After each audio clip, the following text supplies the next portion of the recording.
We have a few more people signing on. I'm just going to give it another minute or so.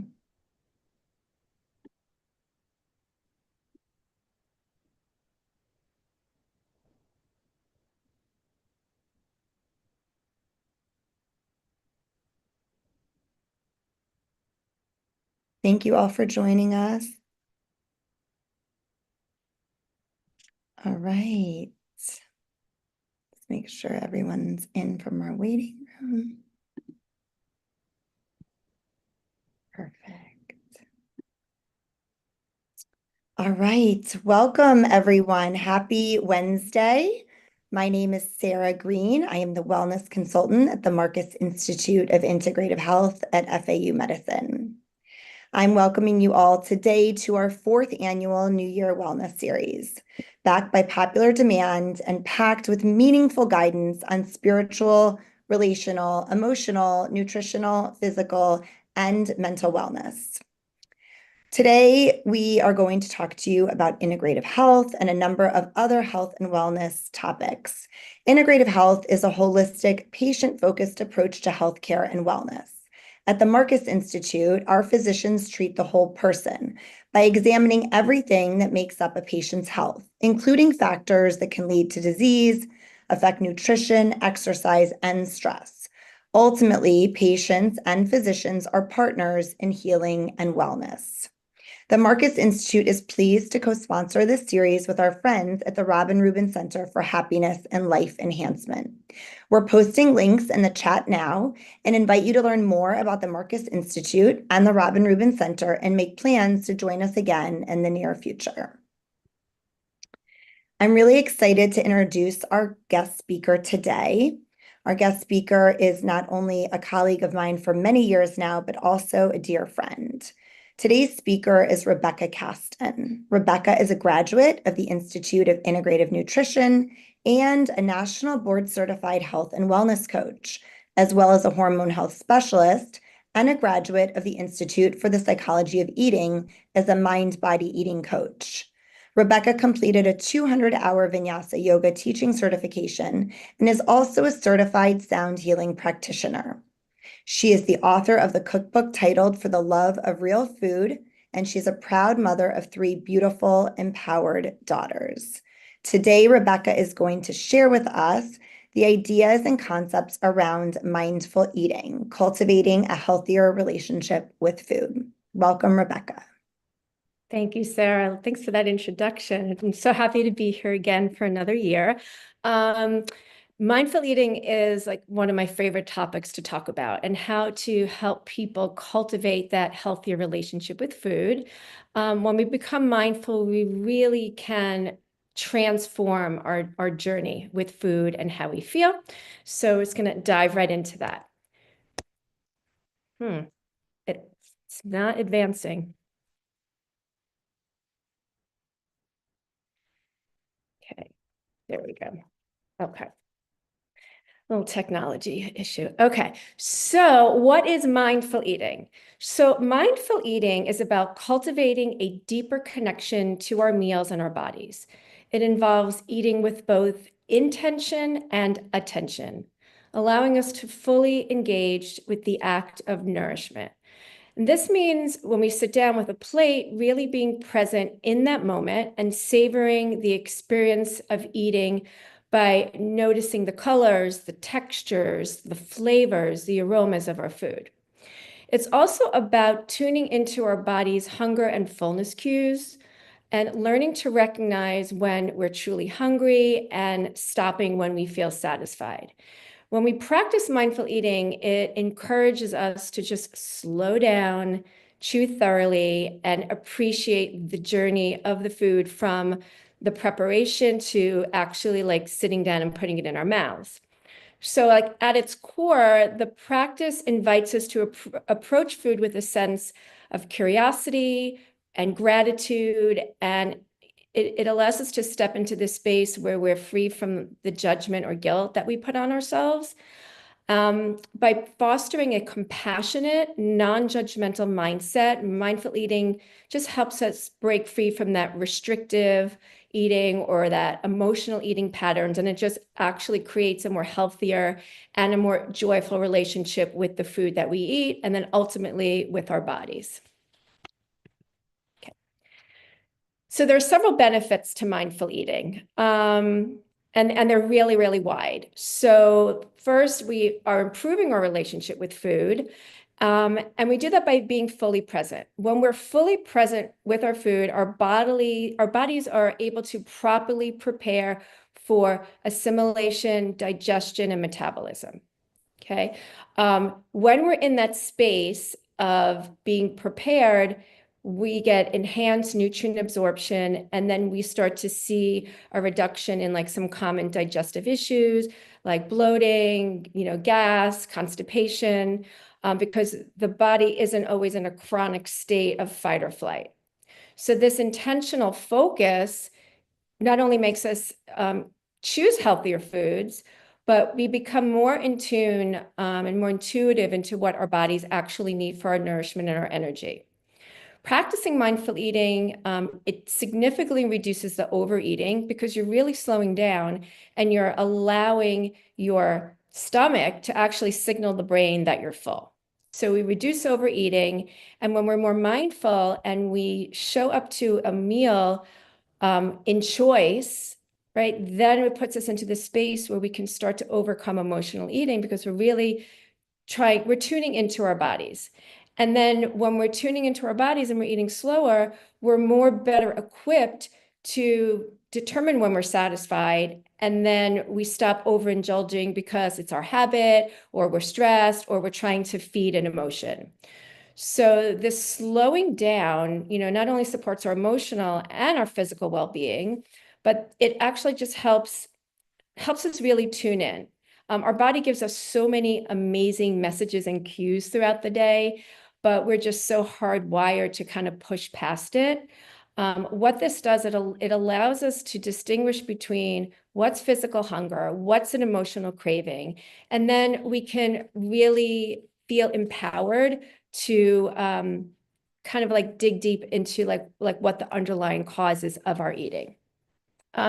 Emotional eating deepens our satisfaction, our appreciation, the whole sensory experience, like just brings so much joy when we're really become almost like one with your food. And we're trying to do is just create like a more of an intimate relationship with what's on our plate. Okay. And when we do this, our sense of enjoyment is heightened. Our perspective on eating is changed. So there's so much value in us savoring like every bite that goes into the, like I said, the preparation and even like sharing the meals with people that we love. This is a very like holistic approach, but at the end, it really just promotes like harmony and balance, not only in our lives, but in our minds. And it shows up in so many different meaningful ways. So there are a lot of common barriers to mindful eating, and many of us face a lot of challenges when it comes to mindful eating. We have busy lifestyles. We multitask during meals, like eating in the car, eating in our computers, watching TV, being on the phone.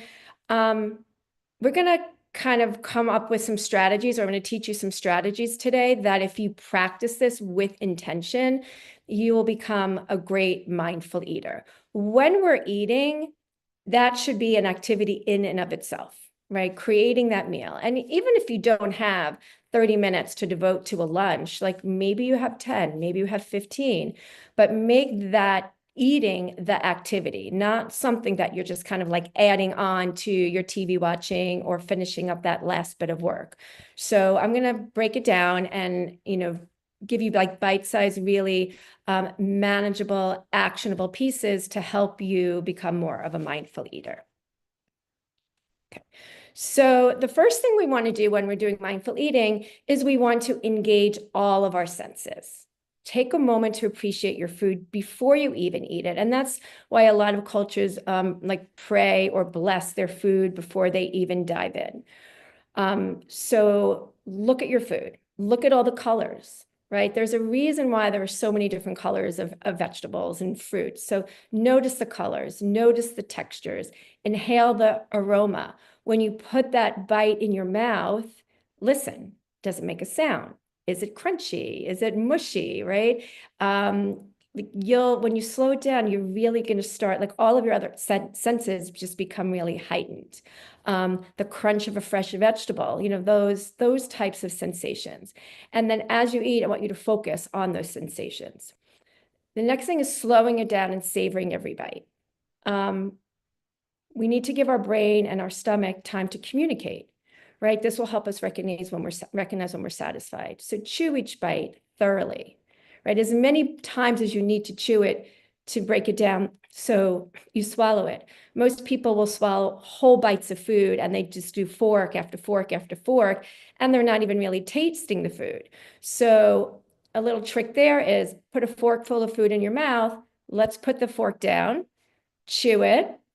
When everything is swallowed, then you pick up your fork and you take another bite. It might make your meal longer, but you'll actually enjoy it even better. And it's so much better just for your body, your digestive system, and your metabolism. The third is limiting distractions. Create an environment that encourages focus. Focus on your food. So by minimizing the distractions, you give your full attention to that meal and that experience of eating. Number 4, tune into your hunger and your fullness cues. Your body will give you the signals. So it knows when you're hungry, it knows when you're comfortably full.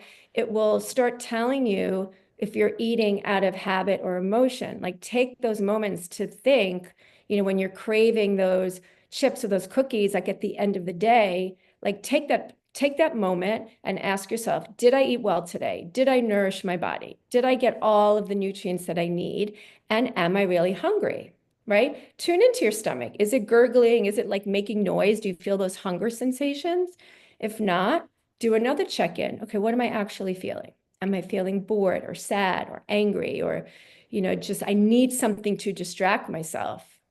So then if that's the case, then that's when we pull some of those other self-care things out of our toolbox. Maybe you take a walk or take a bath or read a book. If you recognize that you're feeling none of those things and it's just habit that you've gotten into over years and years and years, then maybe just change that activity. Maybe after dinner, you don't go and sit down in front of the TV if the TV is the trigger to go for the chips.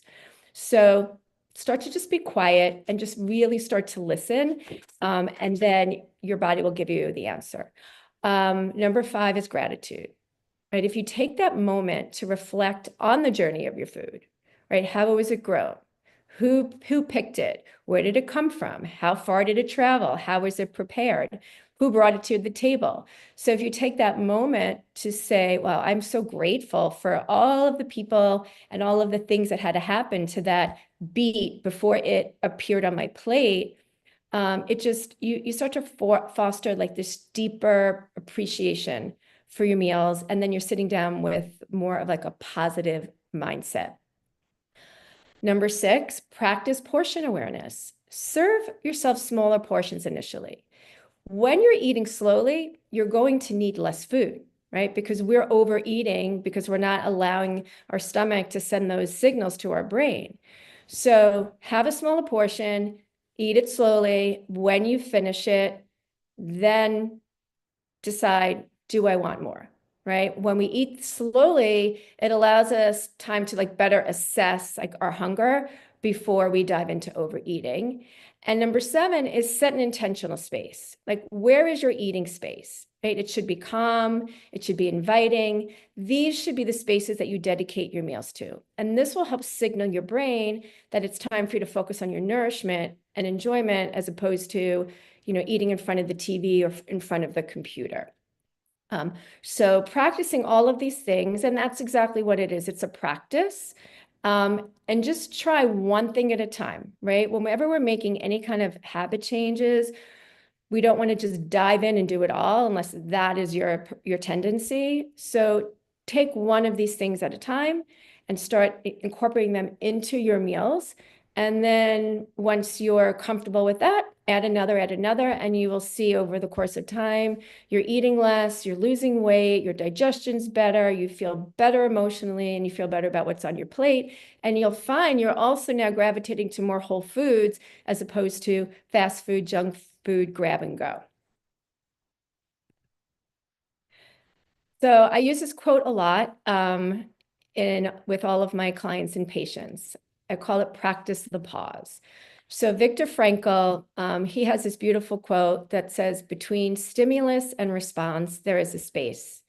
And in that space lies our freedom and our power to our response, to choose our response. I use that when it comes to food. The stimulus is, you know what, I want to dive into that bag of chips. Take that pause. Take a few minutes and just think, do I really want those chips? Are those chips going to support me in my highest good? You know, if your goal is to lose weight, if your goal is to, you know, lower your blood sugar, heal your digestion, or whatever your, you know, your goal is, or your medical status, take that minute to ask yourself, will those chips, those Oreos, that Chick-fil-A, is that going to help me feel better, live longer, you know, be in my 70s, 80s, 90s, you know, be able to show up for my grandchildren, you know, be vital, be energetic. Okay. So practicing the pause has so much power because in that space, it just gives us that empowerment to choose the perfect response. And sometimes the response is, yeah, I want those Oreos, doesn't matter. But more times you will actually stop and say, you know what? Those Oreos aren't going to serve me. Those Oreos aren't going to help me lose weight. Those Oreos aren't going to help me feel better. So because most of the things we do are habitual, we never stop to think. So this little practice the pause mindfulness exercise just has so much power, and there's so much power in that space. So I'm going to invite everyone to really try and do that with anything, right? Sort of like the same concept is if you have to write an email to someone that's not so nice, they say, you know, write it, but sleep on it and read it again the next day before you send it. So it's that same kind of principle. Practice that pause. Wait, think, feel, and then you can make the best decision for yourself in that moment. Okay, so this I'm going to invite everyone to do at home. It's a great mindful eating exercise. I love doing it with like a piece of food, like a raisin or like a little clementine. Take your time.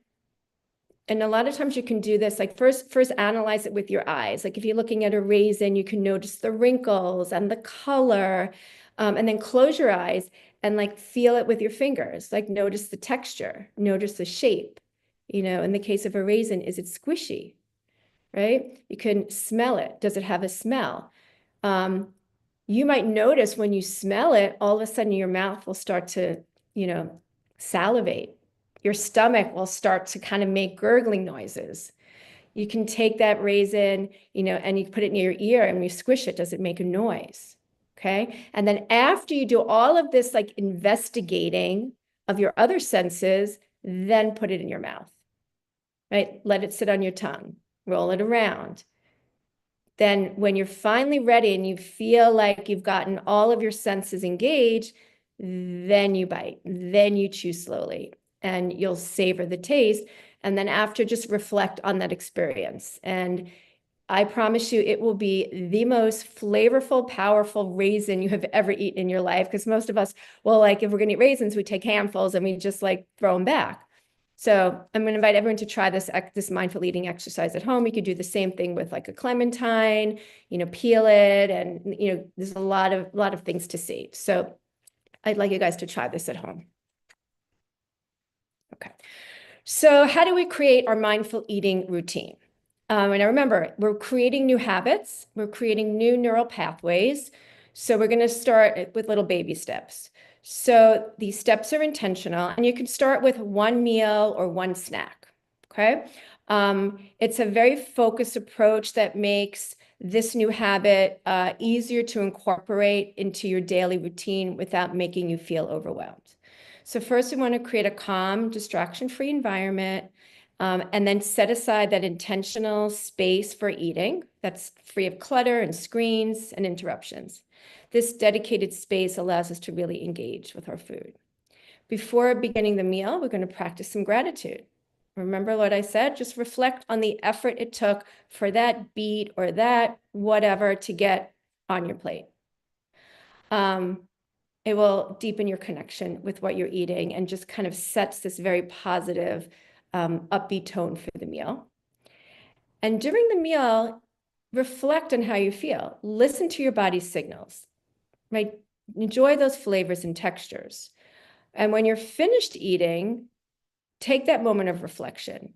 How was mindful eating or eating that meal mindfully better than just shoveling it in?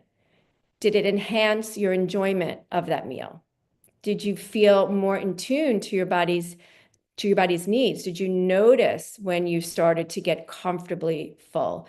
In one of the blue zone communities, I think it's Okinawa, they have this practice of only eating till 80%, right? So that's like that comfortably full place where you're eating to the place where you are comfortable, but not overstuffed.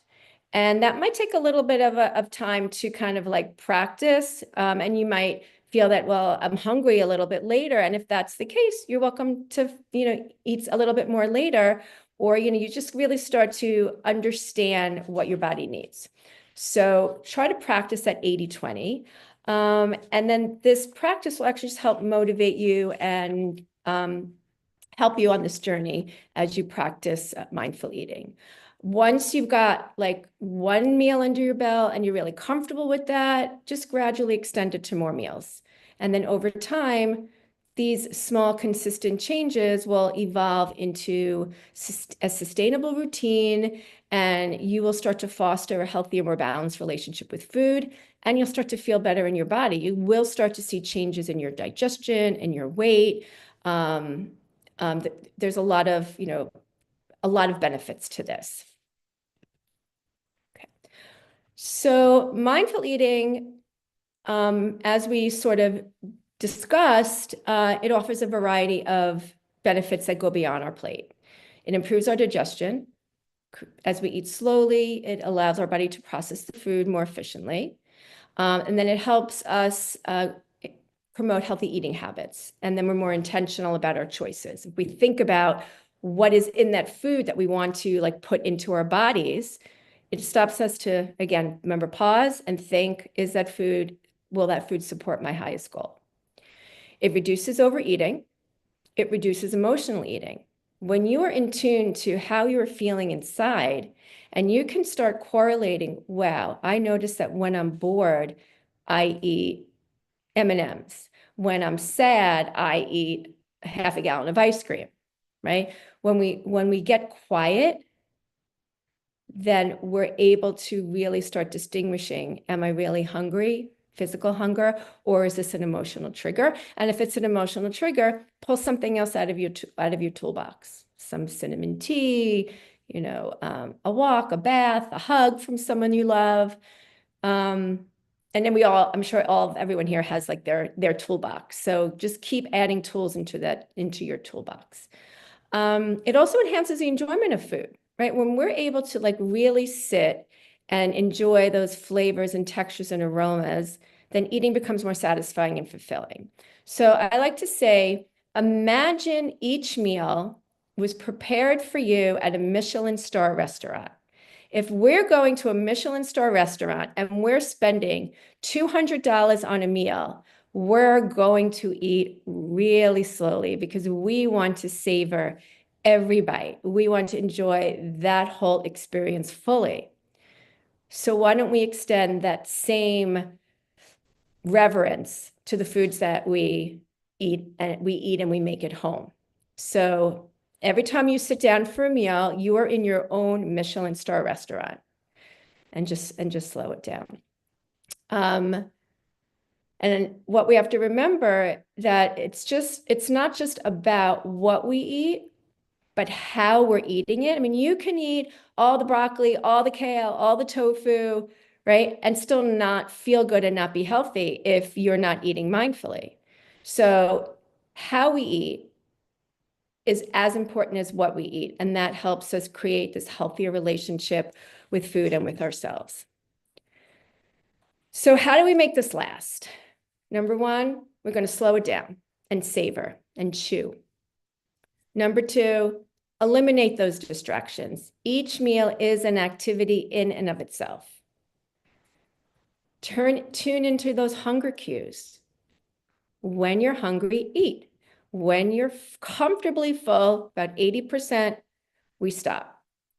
When we learn to trust our body's signals, that's when we stop overeating. And that's when we start to really just be released from this hold that food has on us.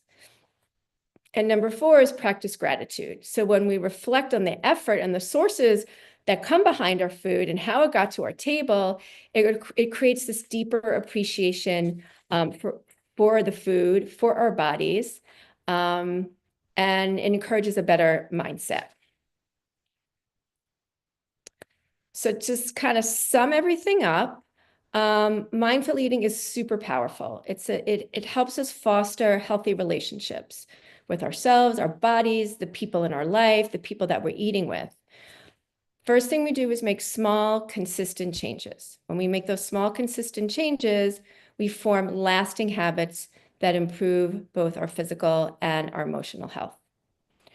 So set yourself up, create a strategy, take one meal at a time, practice mindfulness, breathe through those meals, really enjoy it, and you'll start to see that you're developing these new habits, and then you'll notice that your old way of eating disappears. You will never just automatically go to the couch and, open up a bag of chips at night after you've done eating. You'll never be hangry and say, oh, I got to drive through Chick-fil-A, because you'll know that that's not supportive. When we're mindfully making those choices, you'll have a snack with you ready to go, because you know that that other choice is not in your highest good.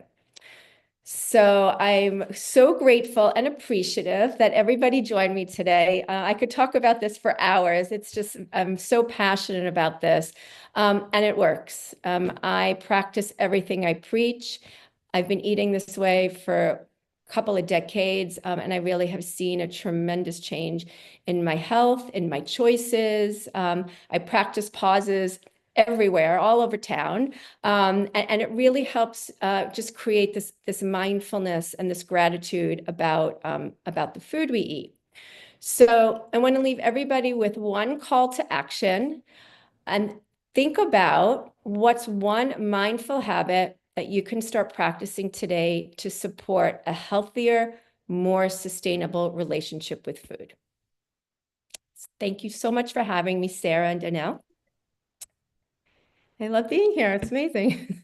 Thank you. Thank you so much, Rebecca. That was just, it's always so interesting and engaging to listen to you speak and share.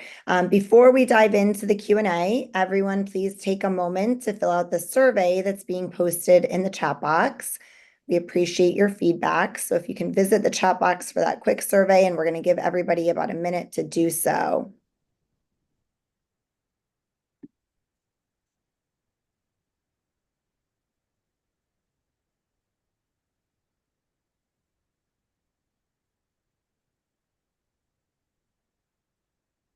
We appreciate you taking the time to do that. That helps us at the end of this series so that we can see what everyone likes, what they want to learn more about, and helps us curate the next year's New Year Wellness series as well with your feedback. All right, so if you are done with your survey, you can either take yourself off mute, or you can enter your questions